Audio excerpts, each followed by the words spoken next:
Chrípka sa vracia. Podľa výskumov útočí najviac na deti vo veku do 5 rokov. Prvú školu už zatvorili a zvýšenú absenciu hlásia aj materské školy.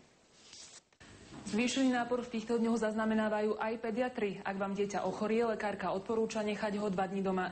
No a ak sa jeho stav nezlepší, treba navštíviť ambulanciu. September a október sú mesiacom skúšky imunity. Sú také detičky, čo chodia občas so soplíkmi, s kašľami a vlastne sa to medzi nimi prenáša. Stačí jedno kichnutie. Pre zvýšenú chorobnosť zatvorili minulý týždeň prvú školu, a to v Žilinskom kraji. Počet chorých stúpa, oproti minulému týždňu sa doma lieči o 4 000 ľudí viac. Najvyššia chorobnosť na chrípku a chrípke podobné ochorenia je u detí od 0 do 5 rokov. Pociťujú to aj materské školy. Napríklad v tejto triede chýba 1/3 detí. Takých 6-7 detičiek chýba. Táto materská škola je prvá, ktorá sa zapojila do projektu Zdravá škôlka. Po súhlase rodičov zvyšujú imunitu detí bezplatne tzv. Fototerapiou, teda lúčom. Cieľom projektu je posilovať imunitný systém detí.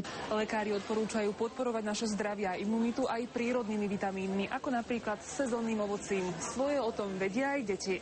Ovocie máš rada? Ananás. Aké máš ovocie rada? Ešte mám melón rada. Detská lekárka odporúča v jesennom období aj tradičný čaj s medom. Aj starí Gréci napríklad používali med, dokonca na rany. Proti chrípke môže podľa niektorých odborníkov pomôcť aj očkovanie. Je dobrovoľné, a tak sa každý môže rozhodnúť. Minulý rok sa nechalo zaočkovať 12% pacientov. Zuzana Eliášová, televízia Markíza.